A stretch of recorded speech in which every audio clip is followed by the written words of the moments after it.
Hi guys, and welcome back to day 11 of Inktober. So today this one is inspired by / started with a thumbnail that I did before Inktober even started. So before it started, I decided I wanted to have a little sheet in my sketchbook that I could sit down and do a bunch of thumbnails to figure out compositions and basic subject matter for when it came to Inktober. And if I had a day where I just had no ideas, I could look back at that and get some ideas.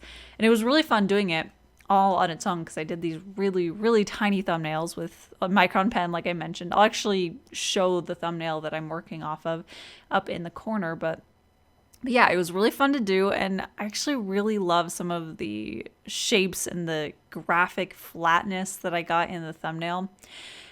And I think that that's something that I would definitely like to get better at. So I think this is really something that a lot of artists struggle with, and I for sure do, is working from a thumbnail or a sketch that has a lot of energy and emotion and just it's very dynamic, and then taking it to a final piece, a lot of times that level of energy is sterilized a little bit. The line work cleans it up in a way that it no longer has that spark that the original had.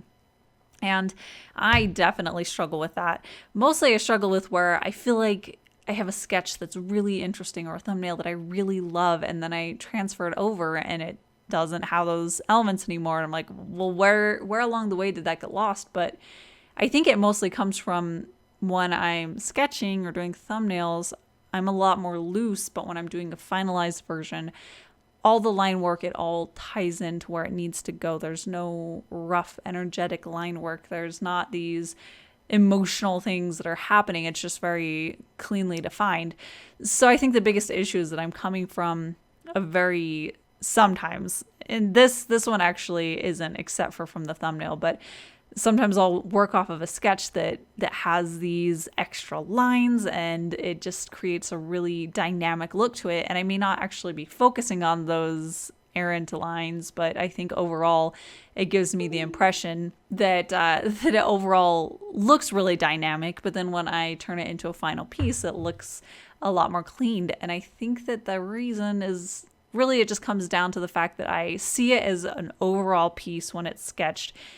But there are a lot of details that if I look at it and I analyze it, I know aren't going to end up in my final version. So I think that what I need to do moving forward is I need to be able to edit the sketch in a way that I can see what it looks like without those extra lines or the details that I know I won't be turning into the final version, and that would allow me to see what it actually will look like. I won't be looking at it through these goggles of expressionism.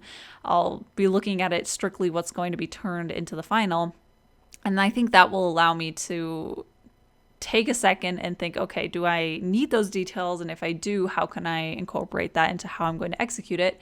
And if not, how can I push what I do have here to have the same level of energy and the same amount of interest that I would like that's in that sketch? And I think that that's the thing that I'd really like to work on is I want my pieces to have a little bit more flow and energy to them because I can get really stiff sometimes. So that I think will help a lot is taking some of that expressionist kinds of marks that I can get when I'm sketching and bring that over, or find ways to adapt it in the shape language that I have. So it doesn't necessarily have to be sketchy or unrefined, but I think there's a lot of things that I could really just push how the shape is created. But compositionally, I really had a lot of fun with this one because it was different from a lot of the perspectives that I normally have. So this one, I wanted him to feel like he was up on a very high mountaintop. And I just really enjoyed being able to show the mountains that were farther away, that were lower, and then having clouds in the sky eventually. It was all just these details that ended up adding together that did help push the background farther away and help make it look a little bit more spacious. That is something that I really wanted in this piece. I wanted it to feel like a very large space below him that was opening up. And I think for the most part, it was more successful than my past attempts at something like that. So I'm happy about that. I did make sure that the mountains behind him, I did a very, very light and kind of not really sketchy. I wouldn't say sketchy, but I let the pen skip a little bit so that there would be a few little dots and it would be broken up. And I did do it very thin.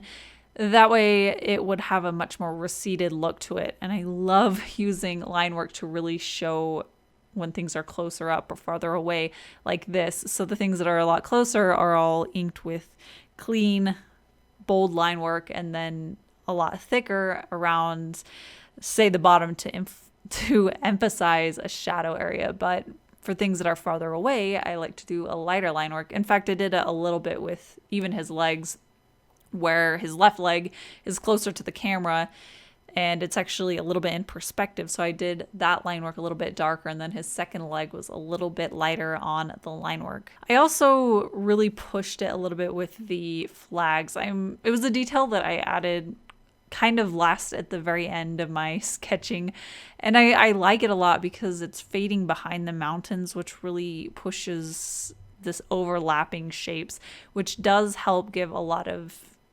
information as far as the space that's happening around you.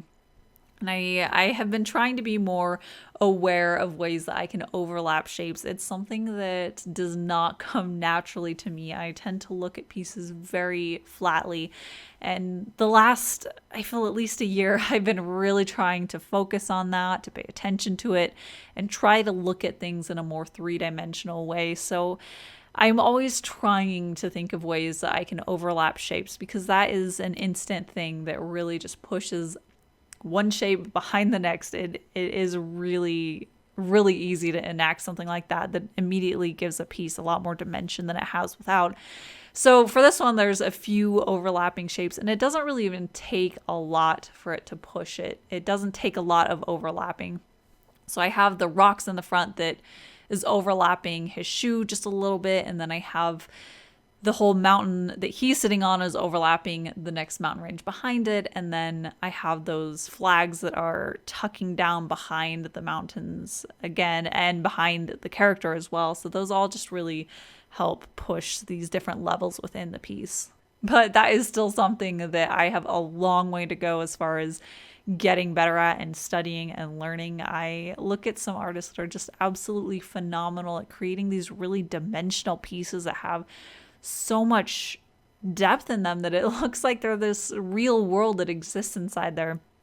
So I would really like to get to a point where I can push the space that's inside the pieces that I'm doing, as well as just even just the poses. There's so many options for making things a lot more dimensional and for shortening things and overlapping shapes even within the figure, that I really would just like to figure that out and bring that into my pieces so I can improve that quality. So there's a few things, as always, that I would have liked to do a little bit better in this piece. One that really would have been pretty easy to fix, but for some reason when I put down the darker ink wash, I just kept chickening out, I guess. But in the end, I have the steam coming off of his tea that's floating up to the upper corner, and I wanted the sky behind it to be darker so that there would be more contrast so you could see the smoke, and I felt like it would balance out the bottom a little bit better. But ultimately, the final, when I took off all the tape and everything, it was still really pale. And I think probably the big thing is that when I'm looking at these pieces really up close and I'm painting on them, I can see better contrast, but then when I step away from them, that kind of a contrast issue becomes a lot more apparent. And that's something that they drill into your head in a lot of classes. Just I'm trying to remember what it's called. Oh, it's like the 3-6 rule, where it's like you look at it 6 inches away and then 6 feet away and then 36 feet away, something like that. Anyways, the point is that you can look at it, you look at a piece very up close to get the details, and then you look at it from a medium distance to get an idea of the composition and basically overall the whole piece.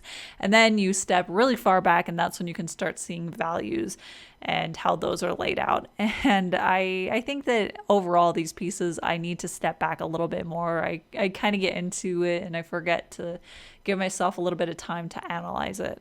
And that is it for today's Inktober. As usual, I have the original available at my art shop. There's a link in the description as well as in my end card. And I have all my other Inktobers available as well. I think I've sold about half of them so far, so if you have your eye on one, you might want to go check that out. And I will be compiling all of my Inktober videos, well, pieces from my videos, into one book. So if you want to own basically a print of every single one of them, stay tuned for announcements for that. It will be coming shortly, I promise. But yeah, that is it for today, I think. I am posting daily Inktober videos, so if you didn't know, I will be back tomorrow with another one, so I'll see you guys then. Thanks for watching.